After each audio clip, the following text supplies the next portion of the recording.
Today is May 5th, 2019, and you are listening to episode 4 of Manchild and the Old Guy. He is the Manchild, a bearded 20-something, and I'm the old guy, a cynical Gen Xer.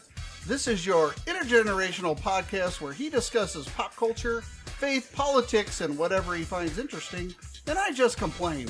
Broadcasting from the basement because that is where Mom lets us. Welcome to our stream of consciousness. Hey, happy Cinco de Mayo, everybody. Welcome to the program, Manchild. Hey, what's up? So how are you feeling today? You know what? I'm feeling pretty good. I am at 59.99% in my stats class. Hey. Because yesterday, what is today?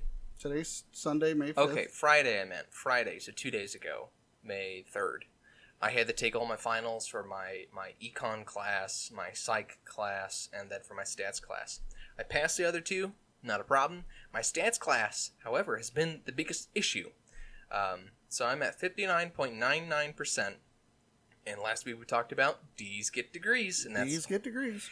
And you just have to have a 60% to get a D. So I'm at 59.99%.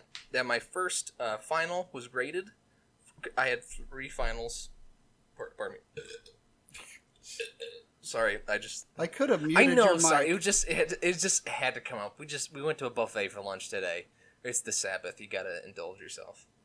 So I'm 59.99%. So 1%, 0.01% will get me the grade I need to pass. What if you don't get 0.10%? I have to take the class again. But you see, I still also have my extra credit.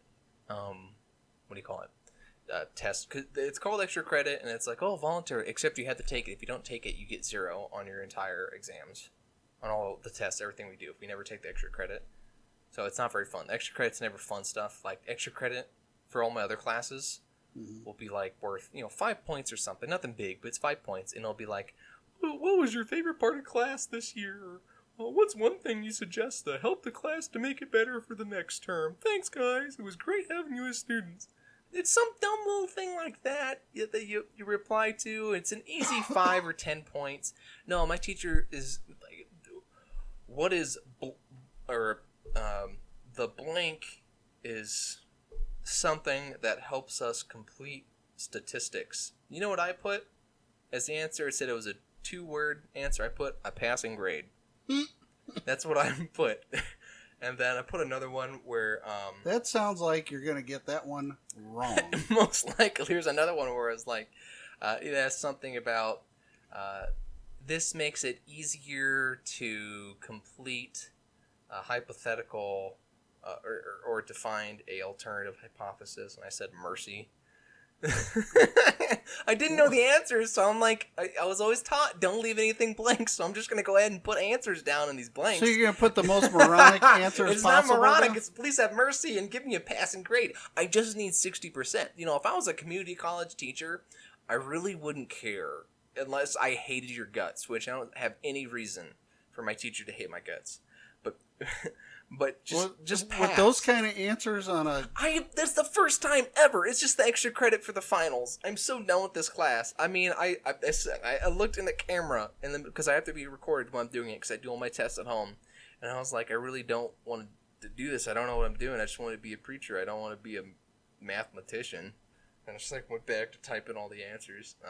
I'm so... So you're throwing little, things you would put on Facebook. Oh, I'm having a terrible day. Well, yeah, I'm sitting in front of a camera for 2.5 hours, every time I take a test.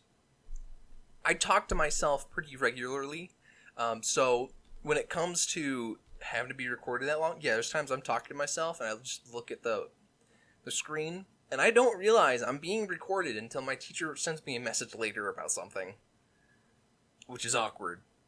Yeah, because you said something to yourself.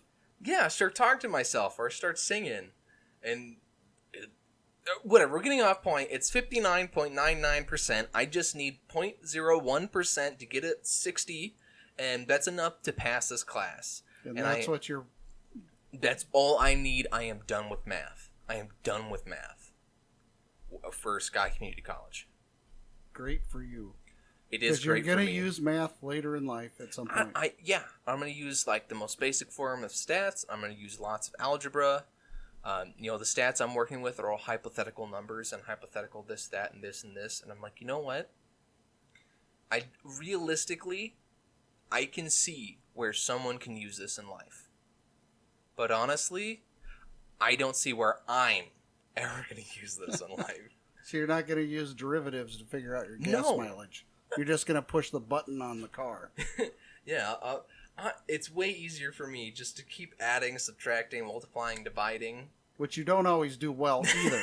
And really small units to get the answer. That's way better for me than it is. Yeah, because once a number gets past 10, you're pretty much shot. I can count by 20s. Well, you got to take your shoes off to get to 20. And then there's the old joke about counting to 21.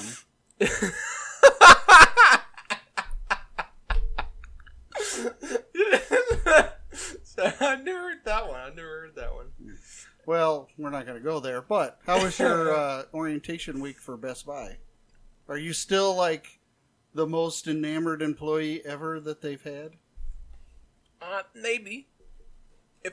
Because like I said last week, I've been at home all this week, doing these e-learnings. I still have some I need to get done today after this show that I really don't want to do. And I showed Dad earlier one of them, and it's just this guy's talking, and he makes some little quip about something, and it pauses, and you get some meme music, and then those digital sunglasses come over his face. He's like, "Oh yeah." Yeah, that was so hokey. Yeah, it's cringeworthy. Imagine watching that for 8 hours a day. And the problem was, I had to do my finals at the same time, try and study for those and get this done. Which school is obviously the priority, but yes, it is. I had to get this stuff done too. Otherwise, it just reflects really poorly on me. I have an entire week, and I didn't get everything done. But there's lots of issues with it, where things can't be completed. I have to be in the store with other employees to complete it, and some of them they take so long to do, and they don't save your progress. So if you finish it and you don't click the right thing, and you exit out of it, oh, you gotta start over. Yeah. Oh. I mean, the answers to all the little things after the videos, but you gotta sit through all the videos again. And, yeah. That is monotonous. But in general, I really like it. I think it's cool.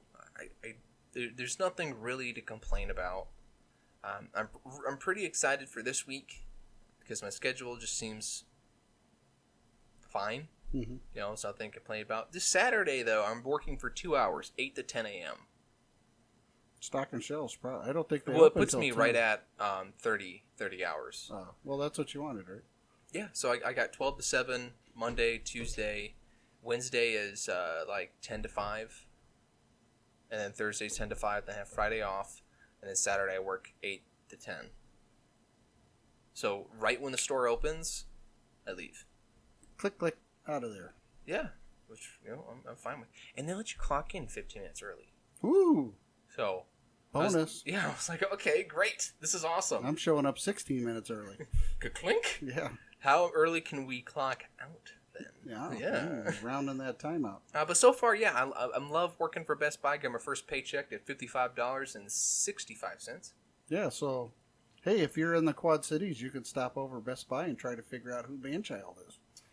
Yeah, it'll be pretty easy. I'll be wearing the white shirt because I'm the one new guy that showed up to orientation. The other guy didn't. So You don't get a blue shirt? No. Actually, for appliances, you get a black shirt, which is already picked out. I already have it at the store, but I can't take it with me. I got a name badge, too, but I can't take that until... Does your name badge say Manchild? It says Caleb. Ah. Employee since 2019. That's this year. It's like you just started. Wow. Yeah. Wow. Yeah. So I'm feeling pretty good about the Best Buy thing. Just finish up some of the stuff later on today. I'm pretty anxious about my math test stuff because I just got to get that stuff done. As soon as I get the call back, I get a little notification on my phone when something's been graded. So yesterday I was notified that my first test was graded.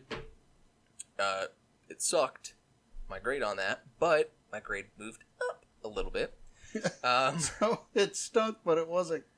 It wasn't bad enough that my grade didn't move up like a fraction, because it was at 59.72 and it jumped up to 59.99.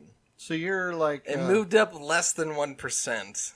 So like your average grade is really your average. Yes, it is. Yeah, it is. I mean, I had a test where I got like a 55, and my grade shot up like pew. Everything sucked. I did for this class. Oh boy.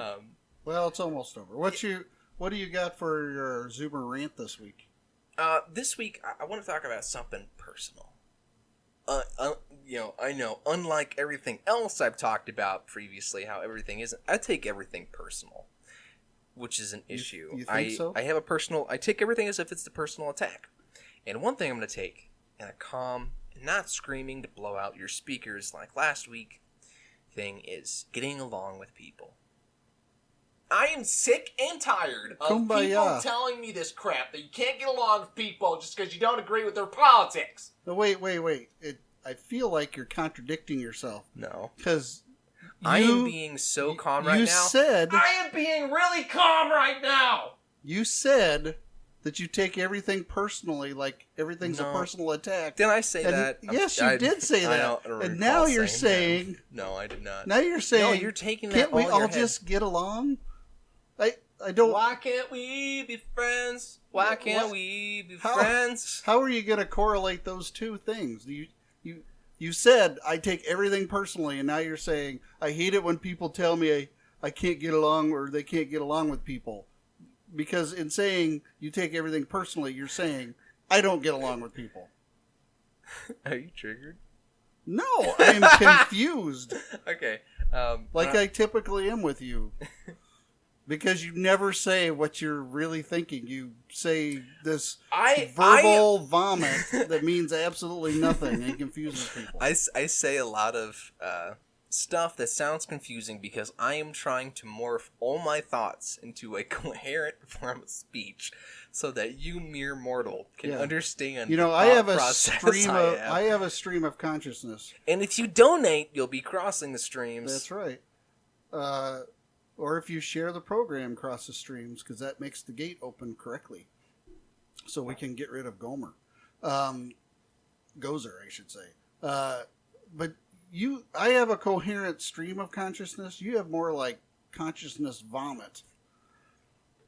Well, I don't want to pay the money, but I really want to get a CAT scan and MRI and all this kind of stuff with people asking me questions. I want to see what's going on in my brain because it does concern me. Where it really does. What if you get all that done and you're disappointed? And I'm just like, there's like no colors or anything. You're a sociopath. Well, my girlfriend thinks I'm a sociopath. A lot of people think I'm a sociopath because I fake a lot of interactions with people. No, that's called stoic. That is inherited from your grandfather. It's inherited from your father. That is because you think about emotions, you don't actually display them. And that is. Well, I don't experience a lot of emotions either. No, you do. You just experience them at like such a minuscule little level that it makes you experience them cerebrally in your mind. A lot. So where other people, you can tell what they're thinking by looking at their face. People never know what you're thinking, and it's the same with me, and the same with your grandfather. Yeah, that you have to force yourself to verbalize emotions or to show them on your faces. Yep, that's not about being a sociopath. Yeah, because you honestly feel terrible when you hurt somebody. A sociopath doesn't. Well, not necessarily. That's the thing. Is that there's a lot of you don't feel bad when you hurt somebody if you deem that they've suffered. Or they've caused someone else injustice. Not really. Like it's just like when children cry, or a baby's crying, or anything like that. I feel absolutely nothing when they're crying. The only thing I feel is annoyance a word.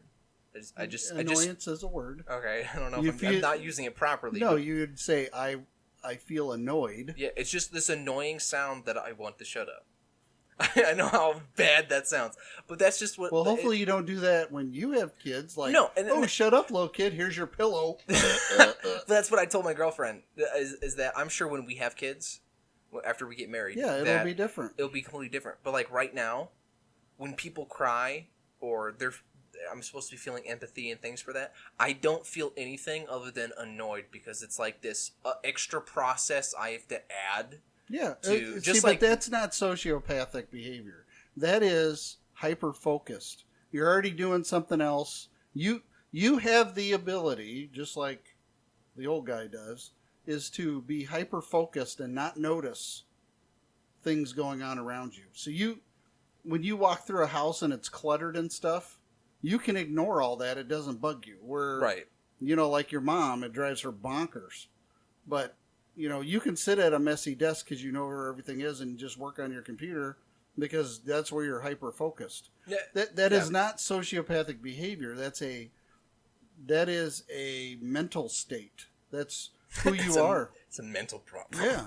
In fact, I tell my staff all the time, if you don't think I'm responding properly or I've missed something, because I know I do this, and I didn't figure it out till I was like 35. So, you're getting the benefit of years of experience being told this before you even get started really into adulthood, that you can hyper-focus on things and that makes you miss stuff or makes you seem like you don't care about something. But that's not in reality what it is. If you were hyper-focused on that child and the child started crying, you would have a different response. But because you're hyper-focused on something else and the child starts crying, it becomes an annoying something that's taking you away from your focus.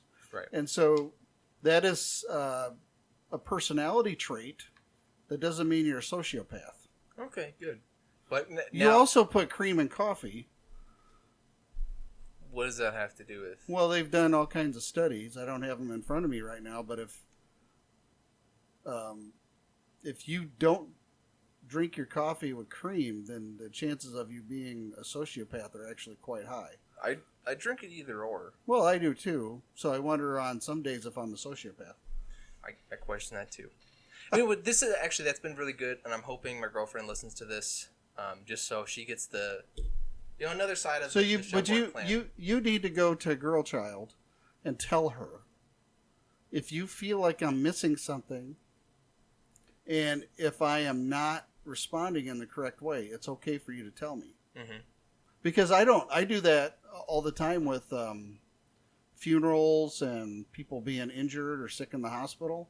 I don't always know what the appropriate response is. And so I don't want to do it overboard. Exactly. So sometimes I have to ask somebody, what should I do in this situation? Because it's difficult for me to produce or move from mental thinking about this is a bad situation to actually making it into a tangible thing. Is this something to send a card? Is it something I should call about? Is it something I should send an email or a Facebook message, with lots of emojis on it? Don't know. Yeah, so I go into all these situations where I have to, I really don't feel anything emotionally or, warm fuzzies about a lot of stuff. And so when I go into situations, I have like this back catalog of emotions, facial expressions, body movements, and things to do, and, changing the way my voice sounds when I talk to people, and that's crinkling the sides. Yeah, but because when I go into a certain situation, someone's talking about like, oh, my grandfather died, or they're telling me a story that they're really happy about, and I want to be happy for them. Mm-hmm. I just frankly don't give a crap. So I fake oh yeah, great, John, that's awesome, Bill, Joe, whatever, and then someone tells me like, oh, my grandpa died.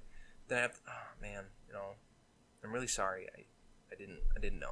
You just have to build up all these emotions that don't exist, and it's really frustrating. No, they exist.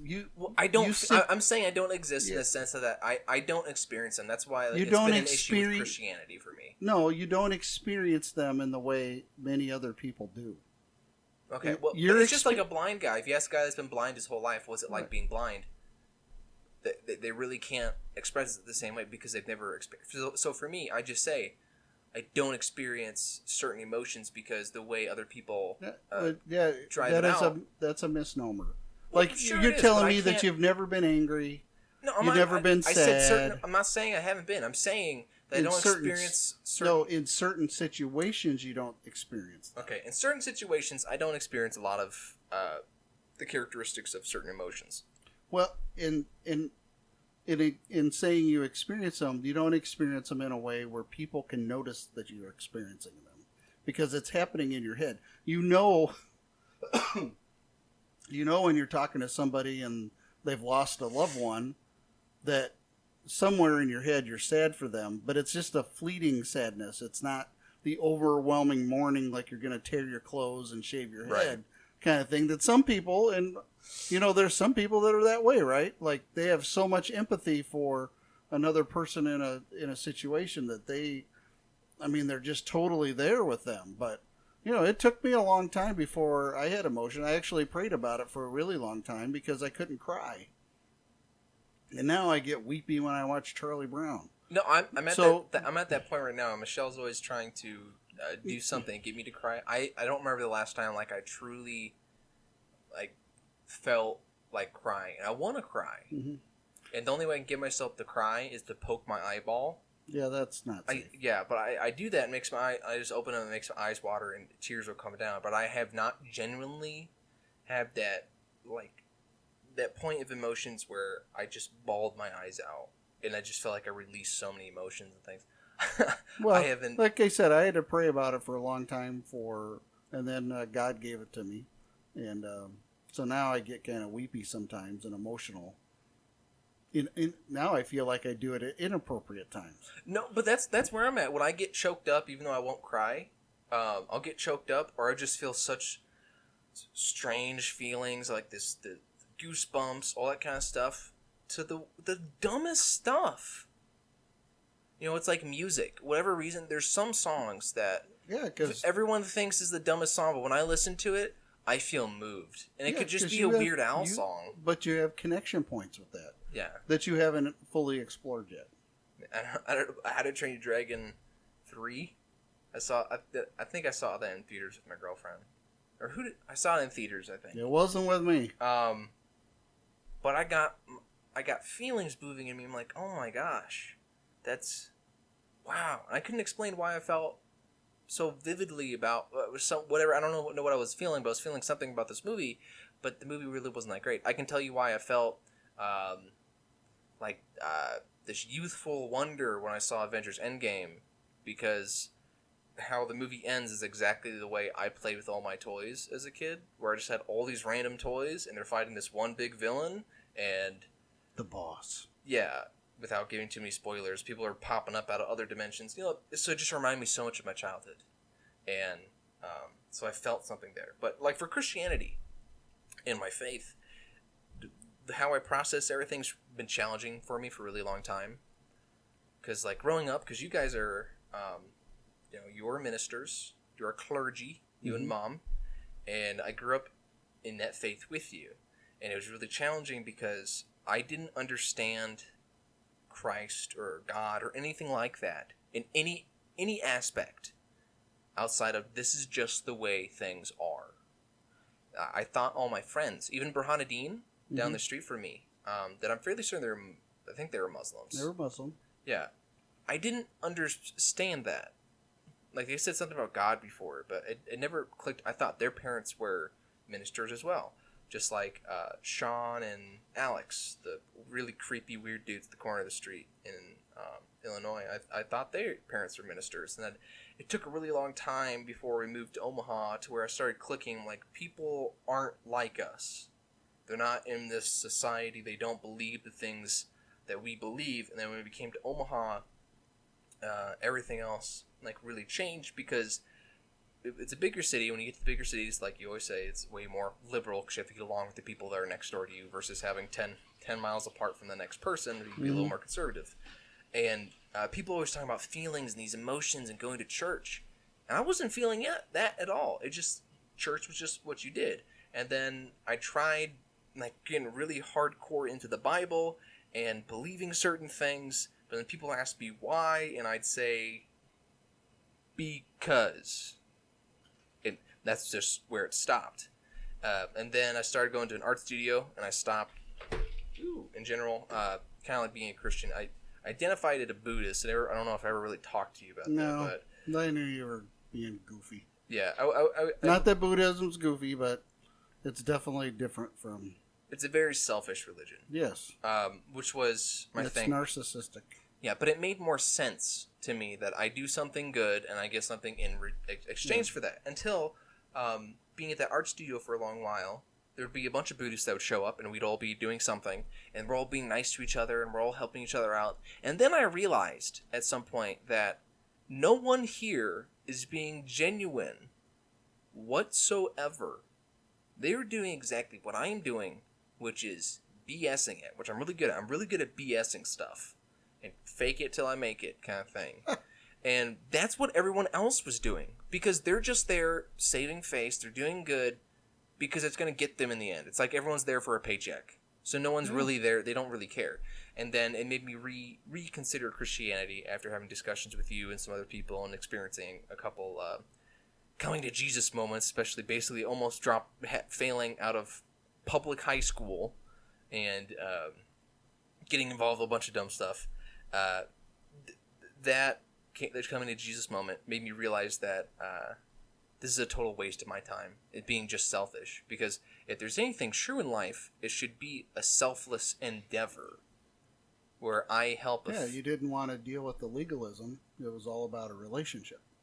Right. And now I understand it more. There is a relationship. It's a personal relationship with Jesus, but there's a whole lot of stuff that's entailed in that. But back to the emotions kind of thing, that's where I struggled so much with it because I didn't experience what all these other people, especially when I went to a Christian school for a bit, I'm just feeling it in church today. I'm feeling I got Jesus is in my soul.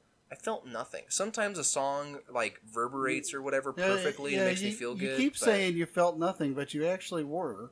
Again, you're doing it because I know you are my mini-me. Hey. You were experiencing stuff. You just processed it so fast that you didn't need all the emotional baggage. Like, I can tell you, even though we've never talked about this, but I can tell you, when you listen to a very powerful sermon or somebody challenges you, you don't need the altar call and all of that stuff. You're ready to walk out the door and just get it done. Yeah, exactly. That's how I feel. Yeah. But see, that's how you feel. Caught yourself. You are feeling things. You just process it so fast. You don't need an extended altar call and a bunch of prayer music and all of that. You just said, oh, yeah, that's logical. That's reasonable. Let's go do it. Yeah, it's just like the missional thing we've been talking about in church where you can't just sit back on your computer and post stuff and hope people come to you for church. We're a missional church. We have to go out there and bring, Jesus, our religion, witness to other people. You have to go out and do that. And you always heard me say, the church is the locker room. The field that we play our game at or have our battle at is out there in the world. Yeah, and you can't play the games in the locker room. No. So you got off on a little tangent because that's not what you told me you were going to talk about. No, that's not even near what I was going to talk about.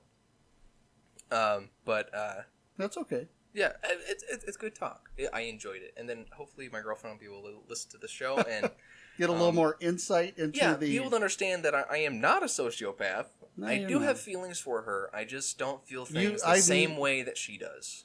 I've never seen you dissect the squirrel in the backyard, which is one of the signs of a sociopath. And there's the MacDonald Trinity, which is arson, mutilating small animals, and bedwetting. Yeah.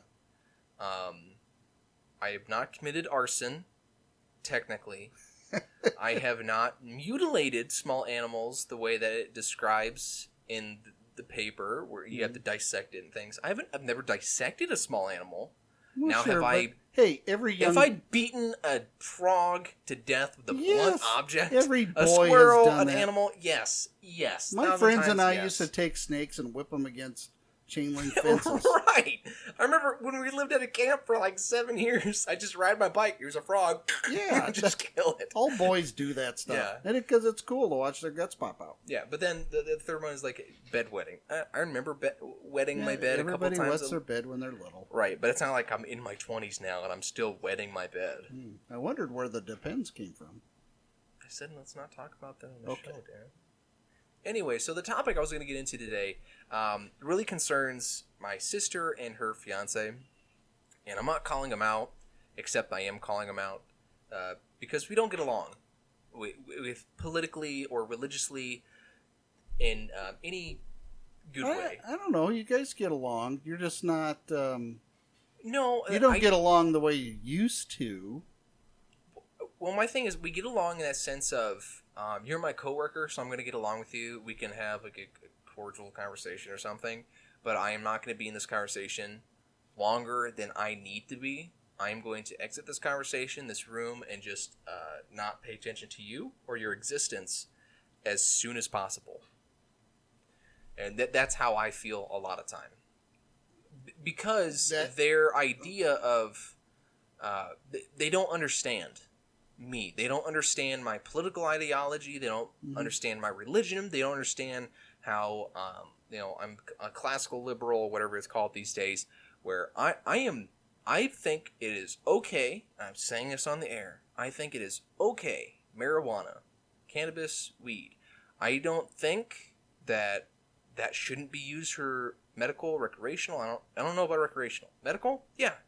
It is natural. It grows. God created this plant. It is not a freaking... But you know what people are doping up with right now is not what was originally. I mean, it's been... Yeah. I totally through understand, layers and layers of horticulture to make it into a very... It's genetically modified. That's why there's so many different strands from just indica and sativa. But I think the natural cannabis, the way it is, I think that's fine. On the other side, I don't agree with other liberal things, like necessarily gay marriage should be conducted by a religious, like a Christian minister. How people think it needs to be considered marriage, when the idea of marriage is way more religiously constructed. And how I think if you want to call it a civil union, go for it. If you guys want to have if two dudes want to pack fudge in each other next door, you guys go do your thing. You put a ring on it. You guys can have a civil union, but the idea of marriage and the word of marriage really comes from a Christian foundation, like a Judeo-Christian idea. Even the word and the ceremony and things like that. And I don't approve of gay marriage happening, and they're using Bible verses, and they're using a minister. I disapprove of that, because I think that's an issue. It's just like... so what's this got to do with your sister and her fiancé? Well, what I'm saying is, they don't understand how I can think about two different subjects like that and still exist. Yeah, like I was telling you earlier, I love national parks. Mm-hmm. And I love my guns. Right? Those aren't two mutually exclusive things. Well, for them, it is. They don't understand how I can love the idea of Tesla and like Teslas, but still want to own a car that has an engine that pollutes the air. They don't understand why I like yoga. Your sister drives a diesel. It's better for the environment. I don't have to fill up the tank as much. Whatever. Yeah, bullcrap. But hey, whatever. It can idle. I'll tell you, it can idle a lot better than a gas car. That's true. But that's about it. Anyways, they don't understand how I can come up with these thoughts and ideas and exist. And I'm not like diametrically opposed with myself, and my atoms are trying to tear apart from themselves. How I'm a Christian, but I agree with a lot of liberal ideologies. If you want to be gay, sure, you can be gay. I really don't care. If you want to do this, you can do that. If Texas wants to secede and then legalize opium and hookers and blow, okay, fine. You guys do that. I'm just saying, I don't care. Well, they exist in an echo chamber, though. I mean, she works at a major university where everybody's pretty much off the end left politically. He is, I don't even know where he's at, and he just doesn't like to deal with confrontation. And he can't because he's he was an only child, and he doesn't really know how to have a back and forth conversation. Although he's getting better at it, because last time he was in town, he asked my opinion about things, and I explained it to him, and he listened very intently. He didn't really give me back what he was thinking, but I could tell that he was processing it, and that was helping him get along. So, yeah, and don't get me wrong, I love him to death, but the problem is, and here's my rant the whole day. But this isn't really about your sister. No, and it's her not fiance. really about them. You're just using them as because it's the closest thing I have. Yeah, the scapegoat for the entire system. It's the easiest way to visualize what I'm talking about, because I love them to death. I really do, and I think they're great for each other for the most part. I know they can't. The most part? I end everything with the most part. I did not mean it. I did not mean it that way. I apologize if it came across anything worse than the way I meant it. I am not good with saying things correctly. Thanks. But what I am trying to say is that the issue we have with our culture, with people around us, is that people can't get along, right? So people don't understand, especially the Zoomers, don't understand this whole idea where you can like different things. You don't have to actually align with the Democrats or the Republicans or with the Green Party, Bernie, or the Yang Gang, or whatever political thing. You can just exist. You don't actually have to be a card-carrying socialist to think, you know what, I think Bernie Sanders got a good point about this or that. Whether it's a good idea or not, you can have that belief. And you're not going to be, stoned to death or something. And I think there's some cool ideas from Democrats and some other people that kind of consider them socialists. Well, I think, you know what, I think that's a good idea. If it was implemented a little different and you thought about it a little longer and worked on how you're going to pay for all this, I think that could be a good idea. Then I look at the Republican side and I'm like, you guys look like a bunch of morons. The Patriot Act, are you kidding me? That kind of stuff, that's a horrible idea. But at the same time, I still think one idea is good, one's bad, but I side with the other. They just they can't understand and comprehend the fact that I can see, compare and contrast ideas from different ideologies, different religions, different lifestyles, and take something good from that and kind of roll with it. Well, I don't think that that's the way they think. Here's what I think, though, is that they see if you disagree with them, that means you don't like them. No, I don't even agree. I agree with that at some point, but I don't think it's about this. Yeah, it is, because it's all or nothing. It's like the whole homosexual thing. Like you're saying, if two guys want to get married outside of a church, then, let them do it. That's a very libertarian view to do it. And you may not agree with them getting married in a church. So in saying that you don't agree with them getting married in a church, you are now saying, I hate all homosexuals. That's the way their minds think, and that's not true. Yeah, I agree it's an all or nothing mindset. But that's the way their politics are, too. You either agree with them 100%, or, you're just out the door. You're with us or against us. Yeah. And this is the issue I have that I was explaining with, my sister and her fiance the other day, and sometimes they just don't quite understand. Whoa. Is because that... they don't understand that when we're just having... Our dog is doing something crazy right now. So give me 3 seconds. 1, 2, 3. Sorry. Let's just cut that out at some point. I don't even know what the heck just happened here. Sorry. Anyways, what I'm trying to say and make a point of is that I agree with you that it's this all or nothing mentality. Either you're with us or you're against us. Politics, religion, whatever it is. What I'm trying to say is that I don't understand where this is coming from. I think it's dumb. People need to change from it. And the Zoomers need to understand. It's coming from college and high school and their whole public school upbringing. All the teachers say, if you don't believe this way, then you hate the environment, you hate planet Earth, you hate other people. It all comes across as hate, and that's absolutely not the way it is. But that's the way several generations have been taught now, that if you don't agree with this, then you're a hater. And I mean, that's all it is. And it's wrong, but that's the way that they've been instilled this kind of doctrinal, I'll call it what it is, a theology. Yeah.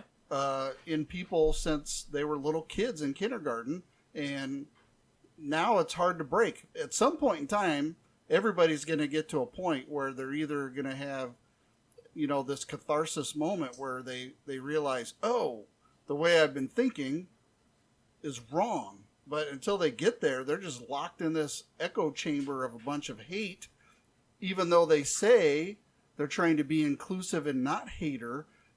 But while they do that, they're actually hating others. Yeah, and, because when I was growing up, we've lived in a whole bunch of different places. I've gone through 8 different schools before graduating high school. And the main thing I can remember growing up from all these different experiences, public and private, is just this idea of taking the best out of something and growing. So I remember Stevenson Elementary in Illinois, Bloomington, Illinois, was the main idea. I remember Miss Molnix in 4th grade, she talked about this occasionally, was like, you just take the best thing out of a bad situation and you grow from it. So in my head, that's how everything works, is here's a horrible situation, like the Hindenburg or whatever, and you take the best idea out of that and you grow from there. It's not about stealing or appropriating someone's culture. What's the best idea out of the Hindenburg? The blimp. The blimp was the best idea. I mean, the Empire State Building was originally built so that blimps can dock with it, which I think is I think that is a mind-blowing idea. Because they never land or anything. They just go, they dock, and they already go. You don't have to wait for a launch, a lift off. They just dock off, or de-dock, whatever the word is. They just... The only time this has ever been feasible is in the alternate reality in Fringe. But I'm saying this is what it was originally built for. That's one of those kind of ideas where, out of the Hindenburg, everyone threw away the idea because everything blew up. It was flames. Everyone died. Oh, Nazis. But if we just take the best of the idea, we could make something great. Look, now Amazon's got this huge blimp that giant killer drones are flying out of to drop, what someday will probably be bombs that blow up over houses on one-day shipping things. But hey, that's just the way it is. We're taking the best out of some worse idea, and that's just how I work with life. Is like with yoga or with cannabis or liberal ideas or whatever it is. I take the best thing out of that subject, and I take it personally, and I grow with it. I grow with that what do you call it? Idolatry, ideology, and I morph it all into this thing, so everything just makes sense to me. And, that's just the way it is. But I hate how I'll go talk to other people my age, a little older, a little younger, somewhere around my age, in my same generation, and they literally cannot cognitively make a process to connect the synapses or whatever I'm saying. They just can't think about it. They can't imagine a world where I can agree that JFK made some good ideas when he was president, and I think he was a pretty cool guy. If JFK was alive today, he'd probably be a Republican. Yeah, some people have said that. And then some people can't understand how I don't really like Abraham Lincoln all that much, but I like Ronald Reagan. And you don't like Obama? No, I don't. But there are things I do like Obama that outside of like policy, I think he was probably one of the friendliest presidents ever, which I thought was great. That's one thing I can really respect about President Obama. I didn't agree with like any of his policies, but he did the shows, he did the YouTubes, he did the podcasts, he would show up to just people's school events, wherever it was. He was just so friendly that Americans felt, whether you liked him or not, it didn't feel as divisive when he was president. What? I'm saying this from school, right? For 8 years being under Obama in a public school, things just didn't. He was just the president. That's all it was. But the people don't understand, like you right now. You're doing it too. You don't understand how I can just totally respect the fact that I think he was. I think he's a secret Muslim or something. I kind of think that. I don't think he's really a Christian. I am only mocking at that he was not a divisive. I'm not saying he's not divisive. I'm saying the nation. I said the nation doesn't feel as divided. It doesn't. It doesn't feel as divided then as it does now. I don't remember he having... started that process. Great. But it didn't happen until after he left the freaking White House and, Cheeto Head was in the Oval Office. Are you nuts? No, I'm not nuts. It's not the same thing. No, yes, it is. No, it's completely different. Look, when he was in office, I this don't is agree with the simply- guy. Like, it doesn't This have is simply because what? your matter of perspective is the 8 years of the Obama presidency. Part of that, you were a preteen with brain damage. So your perspective now is off. I mean, I'm sure, it could be. He Look, is he one was of the the first most president. divisive people ever. I agree with that now, looking at policy. I'm but sure when you're he's just a nice guy. That's what I'm saying. That's all I'm saying is that I can agree with him had the that from beer a certain aspect, just looking at the guy and seeing how he seemed like a really friendly guy, and I can respect that about him. He seems like he just got along with people pretty well. Maybe behind closed doors, he was a total butthole. What Trump does to CNN, Obama was doing to Fox News, calling them out, telling them that they did. But no one cares about conservatives, and I wasn't even conservative then. So it just. I'm simply telling you that the guy, everything that Trump's doing right now, Obama did. The difference right now is most of the major media outlets don't like Trump, and they liked Obama, so they just swept it under the rug with Obama. But with Trump, they throw it out there like he's a blithering idiot, which occasionally he is. Yeah, and I agree with you. I'm not disagreeing. But what I am saying is this kind of sounds like the rest of my generation, where you bring up one topic about a guy and you say, I respect this one thing about him.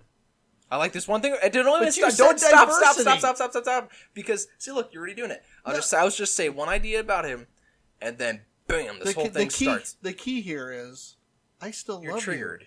I'm not triggered. I am simply here to complain about stupid stuff you say. Yeah, it definitely sounds like you're triggered. That is a dumb thing to say. Should we put a trigger warning in front of our episodes? Maybe. I was just thinking about that. Maybe we should do that. Because just for full disclosure, I am not a Republican or a Democrat. And I also did not vote for Trump.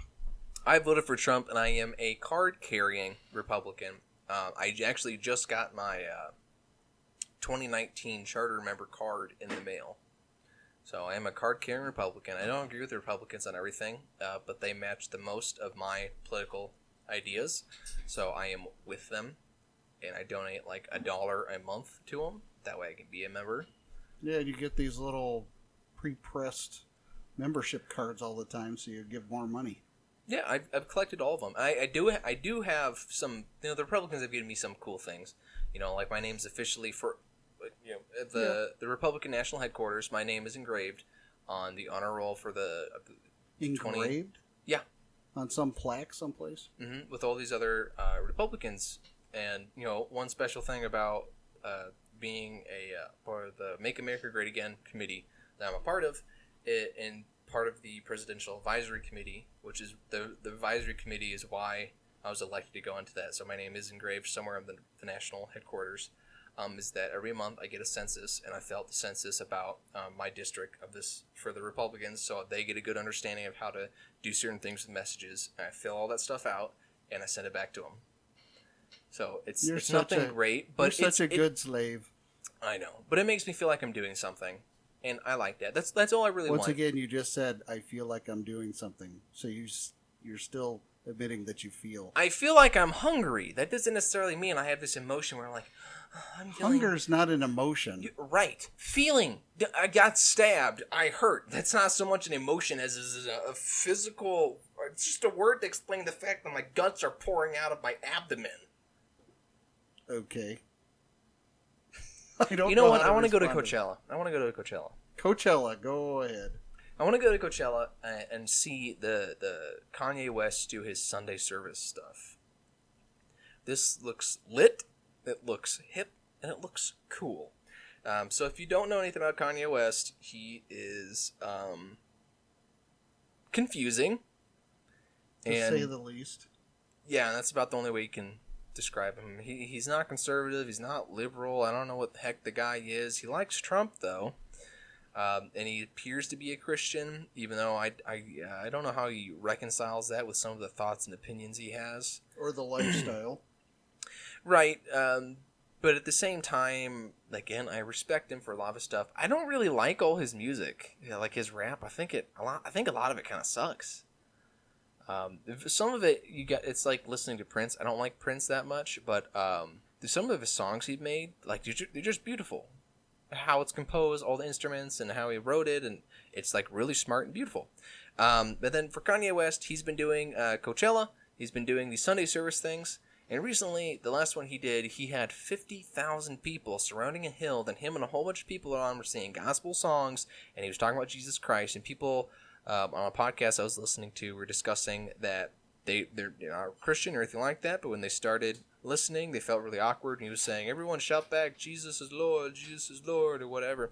They didn't want to do it. By the end of the show, everyone's bawling and crying, and they were feeling things they said they've never felt before. And they're like, "Jesus Christ is alive in me." And they were just feeling it. Everyone was feeling it. And so for 50,000 people, Kanye West witnessed to them about Jesus Christ. Whether he did that the most efficient way, the best way, or the correct domination, don't know.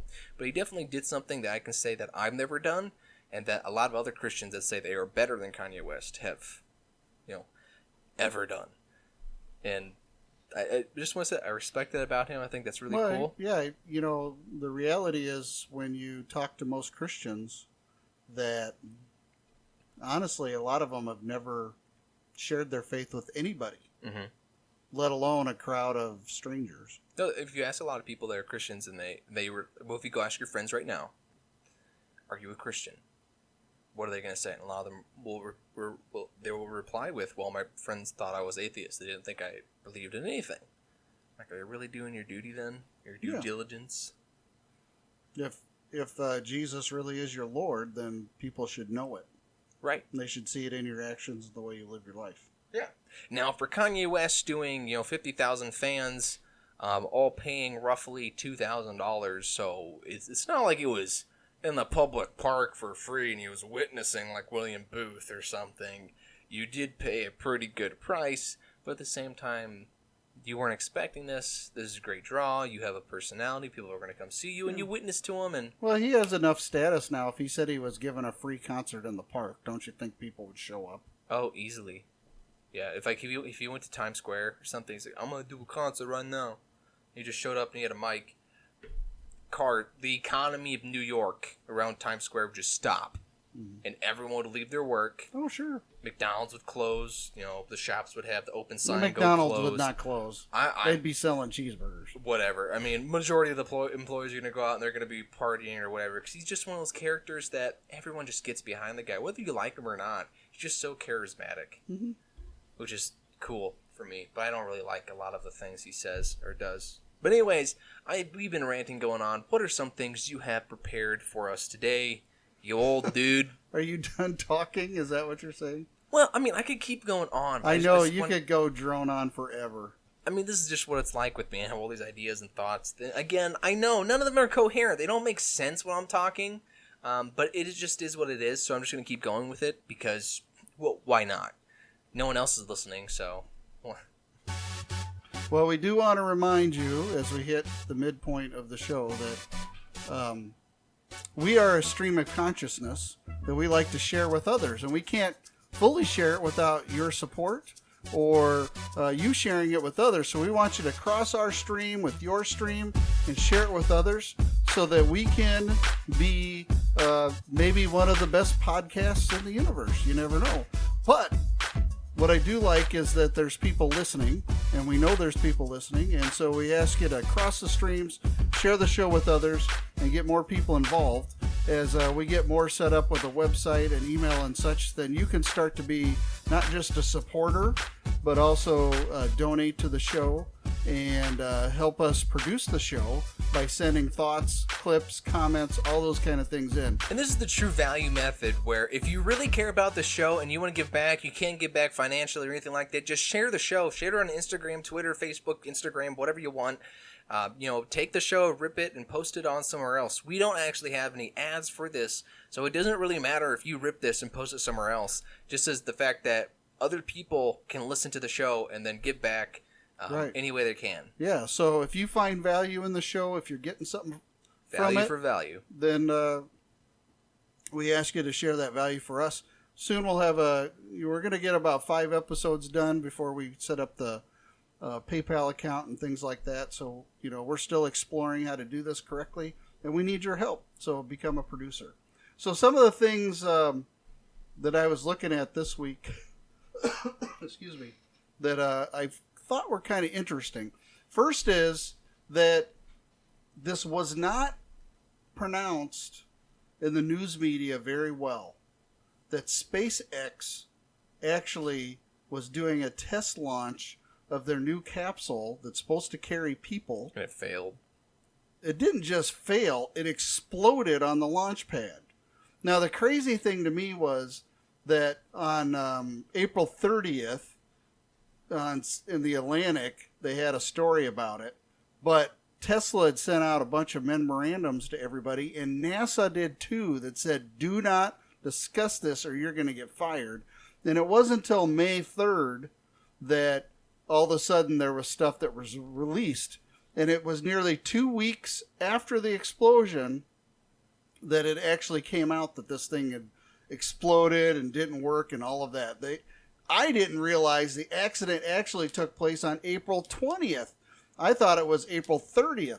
So it was like 2 weeks of a cover-up here, which I was kind of amazed at. Part of this is this government-private partnership that they've got going on with SpaceX and Elon Musk. And there's a couple of these going on, but somebody actually leaked a video of the capsule exploding, and obviously Elon did not like that at all. I'm sure it tanked some stock market thing for him. But they're going to keep going. But, since the space shuttle stopped flying over a decade ago, we've been relying on the colluding Russians to get people up to the space station. So this was kind of a little bit of a setback, but they're still on track, they say, to, by 2020, next year, to start manned space flight out of the United States again. Which, you know what, I'm all for. And, you gotta break a couple legs to make an omelet. I got a big omelet. But What? I'm just saying, I think SpaceX is doing something cool here. It's actually trying something, which I wish other people would get on board with. It's just like those people that they got mad at Ford because they stopped making the Ford Focus RS and ST and the Ford F-150 Lightning and all these really cool special cars, or they get mad at that. But the thing is, they're here driving their 90s Toyota Camry. It's not you didn't buy the car. That's why they stopped selling it. You never bought it. So what's that got to do with... What I'm saying is that these are the people that... the naysayers? Yeah, they just go and say, well, the government's not doing enough to go to the moon or go back to Mars. We're not doing anything. We need to go and do more stuff. Well, where are you donating money? Where are you starting a foundation to support... I pay taxes. Yeah, great. Outside, well, I'm sure half these people probably don't pay taxes, but anyways. You get a bunch of these people that are just like, let's go do this, let's go do that. And they're not doing anything with their lives. And how are you going to tell me and all these other people that we need to get out there and start a company and do all this when you're just sitting at home... angry, typing away on your computer because you're getting triggered because you're receiving a signal from NPC headquarters to get mad at something. So I think the SpaceX thing's cool. Yeah, I don't like that they had to cover up that the freaking space pod blew up. Just tell me. Just let me know, man. Right. That's the thing that bugged me was they let this sit for 2 weeks before they made any kind of official announcement. And I don't see why. I get it. You don't want people to see that blow up. It's just a test launch. Stuff happens. The first Saturn and Saturn rockets and the rockets leading up to that, yeah, there was tons of mistakes. One of them, there's a lot of astronauts that died in the process on the launch pad. It's part of the process. I mean, these are going to be experimental craft. Nobody's flown these things really before, all that kind of stuff. A lot of the times it goes up, it's the first time it's ever done. The space shuttle flew numerous times, and we had 2 major accidents. So I don't get the cover-up about it. I'm sure they were trying to analyze the data, but they could have just said an accident happened, and we're looking at what's happening and trying to figure out what went wrong. Now, the big part there is 2 mannequins lost their lives. Well, I wonder if it wasn't mannequins and if it was like 2 dogs. No, it was mannequins. Or something. It was mannequins. Maybe there's some conspiracy theory about dogs, but it was mannequins.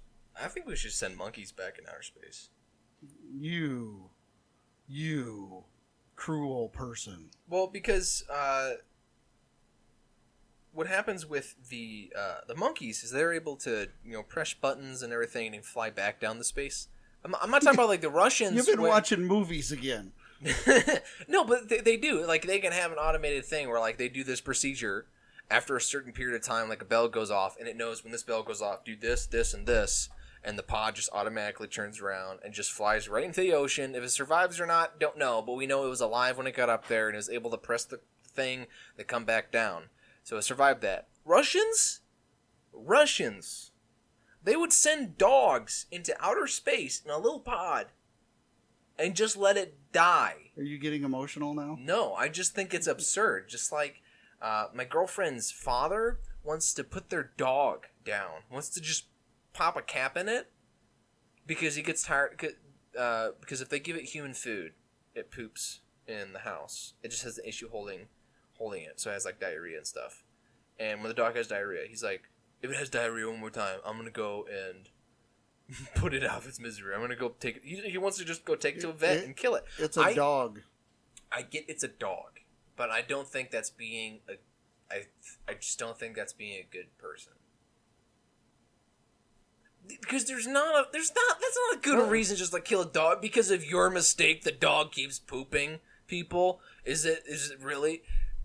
If I just went into the zoo and just popped a cap into the last tiger on Earth, it's just a tiger. It's just an animal. It's not just your an property. animal. The dog is their property. I pay taxes, and a lot of these zoos are government funded. So I own the Cincinnati Zoo. All right, no, you don't. Own. You've never paid taxes in Ohio. But I did pay I pay taxes in Nebraska though. So therefore, the Omaha Henry Dorley Zoo is my zoo. I own that freaking albino alligator, crocodile, whatever it is. I don't know, but I pay for it. I own it. You probably own one blade of grass there. Great. I want that blade of grass kept better than anyone else's. Well, just take your trimmers there with you. I don't think I'd make it through the front gates. Probably not. So our next story is an interesting one that I clipped. This is about McDonald's, that in the last quarter, they've beat their sales estimates. And the interesting way they did it was to give away free bacon for their sandwiches. So you could upscale your sandwich with free bacon, and McDonald's used this to lure people in to sell more sandwiches. So this helped its same-store sales above the Wall Street estimates for the first time in about a year, which is pretty amazing. So, I mean, bacon works. I wish they did that around here, because around here it's $1.50 to throw 2 slices of that fake, microwave bacon that McDonald's has on your burger. $1.50. Well, they rose their same-store sales by 4.5%. That's a good amount. And part of it is by giving out free bacon. Now, we've been at different fundraisers and such. Excuse me. Different fundraisers and stuff where they've given out bacon. And I don't know what it is about bacon, but humans will go out of their way to get bacon. And when you say free bacon, they'll buy more food, obviously, especially at McDonald's. It's a fun, simple food that's meaty and delicious. Yeah. Well, and I say fun. It's fun because it's wavy. It's fun. Or it's crispy. It's different. It's fun. Well, the interesting thing about this free bacon tactic was that when they analyzed the data, the average person, the average amount that they spent on food during this period where McDonald's offered free bacon went up by 2 to 3%, depending on the area. So offering the free bacon was a really good kind of... They bought like another $4 worth of stuff. Basically. So their total revenue went up $1.78 per share on the stock market after all of this free bacon kind of stuff, which is... And if you think about it, they sell like $1 billion it's not a billion burgers a day. It's a billion burgers a year, right? That's their claim. I don't know. I don't look at their sign that close, but there's 22 billion served or whatever it is. You're gonna look it up there on Google real quick.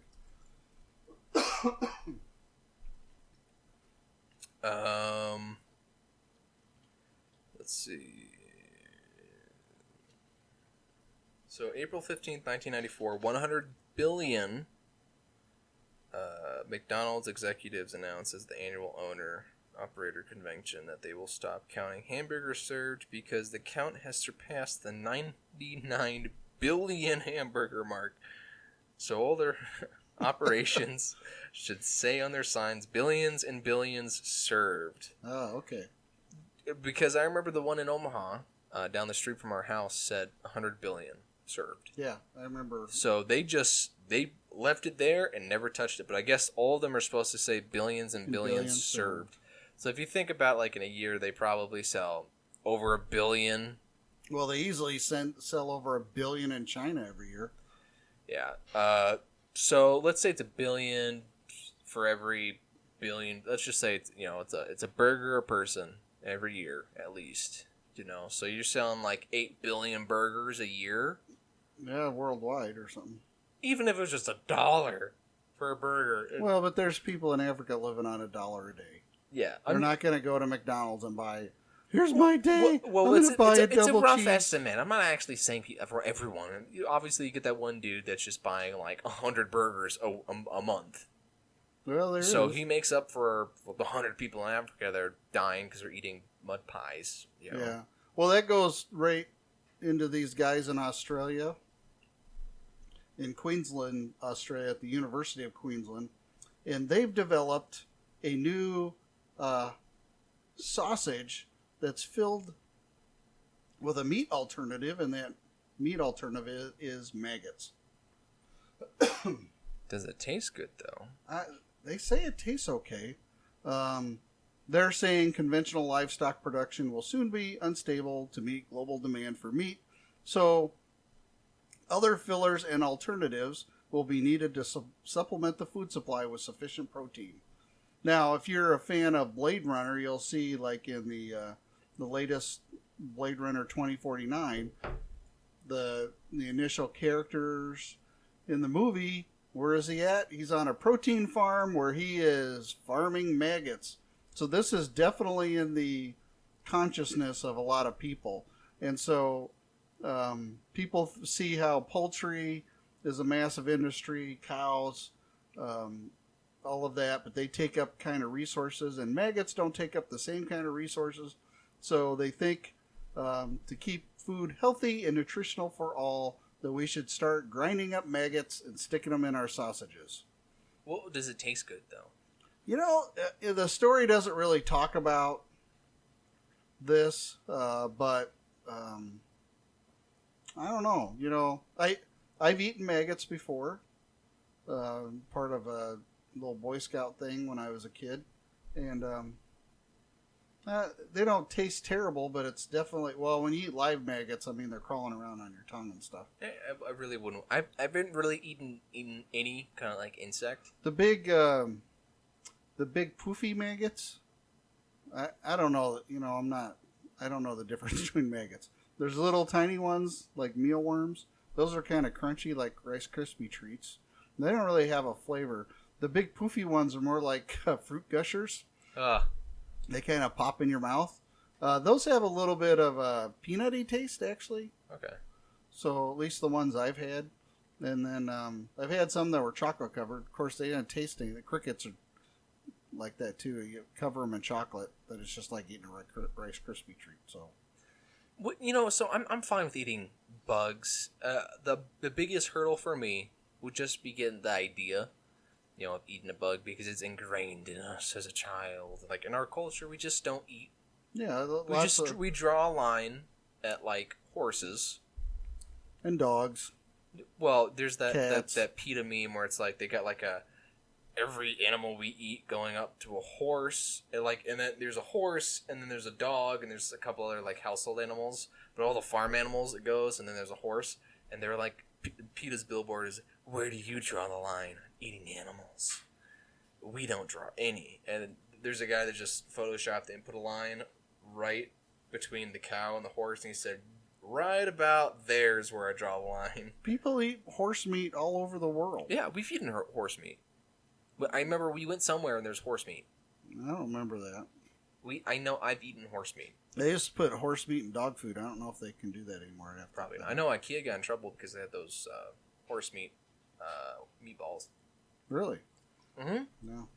A lot of people liked them. Then they found out there was horse meat. They People taste got like chicken. Oh boy, did they get sued? Well, in Korea they eat dog. Oh yeah, there's a dog. As Mel Gibson said in The Patriot, dog's a good meal. Yeah. Well, I'm fine with eating horses. Things like a cat, I can't really envision what kind of meat you'd really get off a cat. Yeah, there's not a lot of fat on them. That's the problem. Now, if you get a bulldog, I shouldn't say problem, but you can't just eat cat or dog because the meat doesn't have any carbohydrates in it or fat in it content. So, if you just eat protein all the time, you're going to get sick and it's going to mess your system up. So you got to eat other things with it. That's where maggots kind of come in. Yeah. And you know what? You should eat more buffalo too. Yeah, well, the reason buffalo didn't take off in the United States because the meat's not well marbled. Yeah. Cows have well marbled meat that increases the flavor and the fat content, makes things taste better. Well, I remember there was this whole project to actually put hippos in Florida. I think it was in the 1940s or 50s. But there's a huge amount of the population that's never seen a hippo before during that time. And the idea was to actually take hippos and start raising them in Florida. And in the swamp or something? Yeah, just in the swamplands, the wetlands and everything. And then sell it off like cow meat. Mm-hmm. And you just eat hippos because they're gigantic. If you're out there and you've ever seen a hippo it means water horse. They are very large. Yeah, I wonder how they do with the alligators. I don't know. I don't know, but I guess they tried it, and people, when they saw a hippo, couldn't comprehend how to eat it, because at the same time, you get a bunch of these kids' cartoons during the 40s and 50s about hippos in Africa, and hippos were just this friendly little animal, so now people don't want to eat hippos, even though it probably would have been a good thing for the hippo population if we ended up eating them, because there'd be more. Yeah, because if we liked them, we would breed them. Yeah, because it seems like they probably have good fat content. They just, they're heavy and they got to move around, so they probably got good muscle. But at the same time, they just eat all day, so you probably get some good beef, just like cows. Yeah, I don't know if it'd be considered beef, but you never know. What would you consider it then? Like, have you ever thought about that? Like, what you consider bison is a buffalo, venison is deer. Beef is cow. What would a hippo be? Pork is pig. Right. What is a horse? Horse is a horse, of course. Equine. I don't know. Equine. Yeah, I don't know. But I do know if you ride this roller coaster that they just opened up in Canada, you're probably going to throw up whatever you have. Why? Whether it's hippo or horse. Well, in Ontario at Canada's Wonderland theme park, they unveiled some roller coaster named the Yukon Striker. The Yukon Striker. It's considered it's the tallest, fastest, and longest dive roller coaster in the world. And like free fall wise? Yeah, you go straight down on this thing. The entire track is 365 feet, so 2/3 of a mile. And, excuse me. And it hits speeds of 80 miles an hour straight down. But the first thing you hit going straight down in a 3.5 minute ride is you go straight down into a tunnel. So you go over the edge. You can go on YouTube and watch. I mean, somebody had a GoPro and they filmed all of this. But you go over the edge. It's a rather large drop where you go straight down, but then you don't even curve out. You just go right into a tunnel, and it is very, very, just watching it on YouTube, it's scary. So you go over a full 90 degrees, and that's kind of freaky because the way it's one of those really wide car things where you got I don't know, about 6 people or 8 people across. So Right. it's one of these massive cars. I'm looking at Yukon Striker roller coaster, real POV front seat on ride view, Canada's Wonderland 2019. All right, I'm gonna click on it. I'm gonna see. Okay. Oh my gosh. Okay, so you're going over this hill. It goes straight down. It looks like a Hot Wheels track. You were hovering. Yeah. No, we're dropping, and it goes like Right right into a into a tunnel tunnel. underneath the water, and it comes right back up under the water.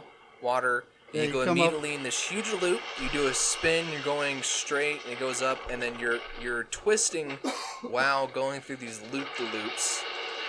Going back down near the ground. I mean, you were like probably near the ground for a split of a second, and you're immediately going straight back up.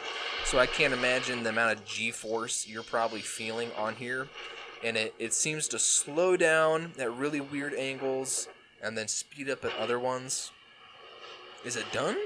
Is that it? Was it that fast? No, it like has this pause in the center. Yeah, it just like stops. Yeah, and then you go down another big.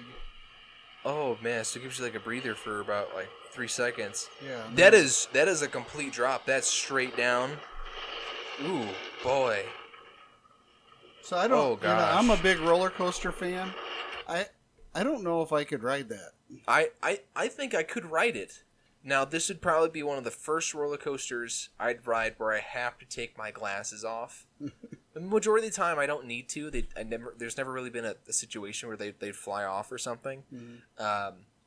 But this would be one that I think my glasses would fly off. My hat would fly off. At 80 miles an hour, you're probably going to lose your glasses. Yeah, and a lot of time you go on roller coasters and you're going with it. When you see a tunnel or something sticking up, you duck because you're going so fast. Yeah, you can't think it's tell. going to hit you. Right. So that tunnel, I can't imagine. Even the point of view, photo, video, whatever on YouTube, it looked like it was pretty close.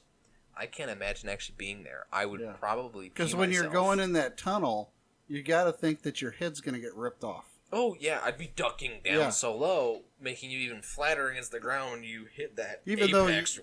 Even though you know it's not going to happen, but well, at least you hope it wouldn't.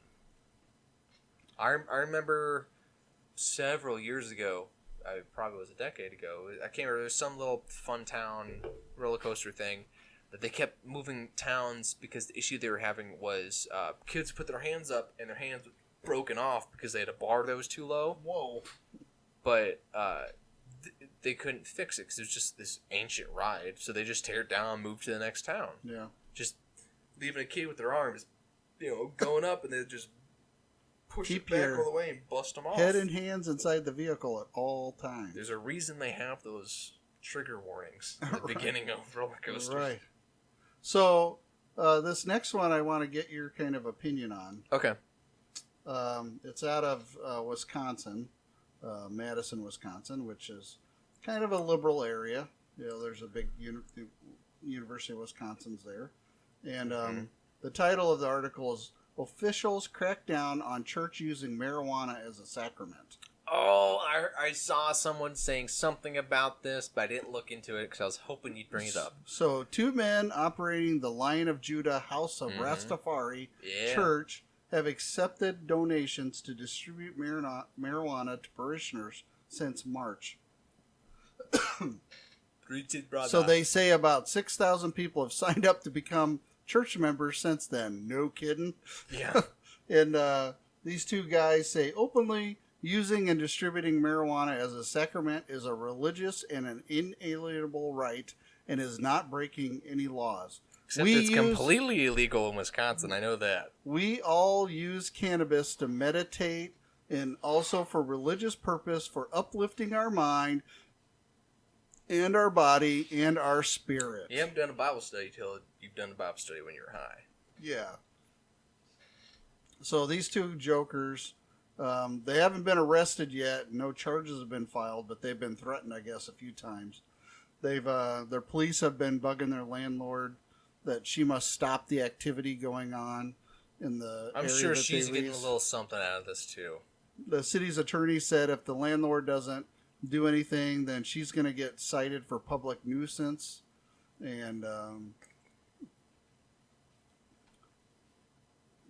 these guys are just off their rocker. One of them says they don't really have a way to prove that what I'm doing, that I'm doing the things they don't want me to do. They're accusing me of selling, but we don't sell. They're accusing me of giving it to anyone, and we only give it to members. So they're a little off their rocker. Now, if you're going like full legal analyst kind of thing, he's not wrong. They're saying we're selling it in a court of law. You could defend yourself and win very easily by saying the accusation, like the whole you could get double jeopardy. Where just what I'm saying is they double jeopardy's being charged with the same crime after you've been acquitted. Right, but I'm saying they could get to that point, and then they couldn't do anything because they're not selling it technically. They're not giving it to anyone. You have to go through this process of becoming a church member, which is a selected group. What's the process? I just give you a bong and now you're a member? Well, I don't know. Well, I mean, if it's Salvation Army, for the Mormons, for Catholics, whatever it may be, there's a little thing you got to go through. It's not really much paying money, but it's a lot of time you could go through to become a member, an official member. So if they're doing that, you can't be anybody because they're not just going down the street. So I can't be a member unless I get stoned. I don't know. That's kind of what it sounds like. But hey, they could easily... I mean, I see the guy's point. He could easily defend himself in court. We're not selling it. We're not giving it away to everyone. We only give it to members. And there's a rigorous process to become a member. And that's the second time in this episode you've belched. And it is the third time in the entire podcast history that I've done that. That's true. But I didn't step on the dog during the podcast like you did earlier, so... I simply was trying to get her to move. You stepped on the dog, and it just started, yelping in pain, and I'm sitting here for, a solid 2 minutes trying to gather my thoughts. You muted yourself, but it didn't help. My mic was still going when you were brutally trying to murder our dog, which you're okay with. You're just like, it's just property. It doesn't mean anything. I can kill this dog. I was going to cut that out later, but... dang dog, I'm taking it to the vet. Now I can't cut it out because you're making note of it now. I'm making a note of it now. Yeah, you can't kill a dog. It's not even your dog. It's Mom's dog, who's over at a craft table right now. Hi, Mom. She's got headphones on. Okay. I love you, Mom. But it's her dog. So how could you kill that dog? How could you? I didn't even kill attempt the dog. to try and hurt this poor there little... was no this attempt dog's to going to be 12, 13 this summer? I don't know, but I was trying to push it along. To push it? It's a her. Thank you. No, there is not a ball sack on that dog. You just push that dog all over. Of the female parts have been yanked out, so technically it isn't it. But there's not a ball sack on that dog. It is still a she. What? You just like saying No. You're gonna do this thing where it's you're gonna get into this whole transgender thing here, where I ripped my balls and stuff off, so I'm an it now. No, you're still a guy. You just don't have as high of testosterone anymore. It's a dog. Nobody cares. Well, I care. It's my dog. Okay. It is not your dog. It's not your dog either, so you stop just said trying it's to murder Mom's the dog. dog. There's no reason to sit down and try and murder the dog. How can you claim the dog when you... Because I take care said of it's it. Mom's I take dog. care of the dog. Occasionally. A lot of the time. A lot of the time. I take care of the dog. Because I don't care about it. Exactly. And are you here trying to murder the dog? I was not trying to You were out here trying to murder the dog and try and tell other people that you are not. You are a murderer. Is this part of the McDonald triad where you're no. Mutilating let's small get on. animals? Our last story today is out of Fox News. And it's an interesting one. That translating the Bible is saving many languages from extinction. Ooh, that's an interesting point. So the story goes, with 1/3 of the world's 7,000 plus languages endangered, most oral only or without an alphabet, a Bible translation group is helping to save lost and dying languages, and that's Wycliffe Bible Translators. Now, in my past, I've run a campground, and one of the counselors I hired one of the summers He went on when he graduated college to become a Wycliffe Bible translator. Is that Andy? No. He was the Catholic? No, his name was Joseph. Hmm. But he went over to places like Sri Lanka and Myanmar and places like that. And he was helping to translate the Bible over there. So while he was doing that for a few years, Mom and I would send him some money because I really felt this was an important kind of thing to do so that people could have the Bible in their native language, especially, again, and they're doing it, excuse me, they're doing it with languages that could become extinct. So this is kind of an important process. A lot of times they're only able to really do it with the New Testament, and usually they start with the New Testament and then they go to the Old. And one of the folks from Wycliffe says, over the last 50 years, in many places, Wycliffe has been doing this, and it's really made a big difference in a lot of people's lives. And so I just think it's really a great thing. They've now reached the point where they've translated the Bible in 1,000 different languages. And a lot of times, these missionaries for Wycliffe are going into areas, and they don't know what the native language is, and they got to kind of learn how to write it and read it and That's gotta be really communicate difficult. with it. Yeah. So the minds of these people to be able to do that and then take, another translation of the Bible and change it to that language for those people in a way that they can understand it. I think that's a miraculous thing, and I think it's really cool. I do too. My question would be, do they take like the Old Testament straight from the Hebrew and try and translate it straight from that into like Sri Lankanese, or do they take like the NIV and try and Sri translate Lankanese? whatever? I don't know. They're languages that don't exist anymore or are going extinct. I don't know. It could exist, but do they go to the original written form of that book of the Bible and try to translate it into this new language or this different language, or do they try and transfer a language that, like, say, an English Bible into that language? That I do not know. I'd have to do I some... feel like you could get in a lot of errors going from English to that versus, but then again, there's probably some huge difficulties. You have to come up with new words. It's, Yeah, sometimes, when you look at the Greek, as you know and you're aware of, the Greek language has many words for the word love, but in English it all comes out as love.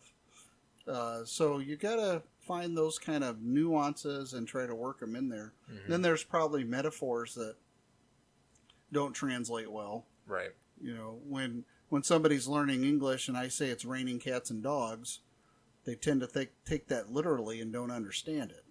When anybody who speaks English knows that just means a lot. There's a lot of rain. Yeah, sarcasm and... Yeah, and other things like that. And certainly Jesus, in the way he spoke to people, sometimes was kind of joking or used some of the way he verbally said things was very shocking to people. And so they need to, I'm sure they do. I don't speak any other languages, so I don't know, but I'm sure that they do somehow bring that out in the context correctly. But they are trying to complete by 2025.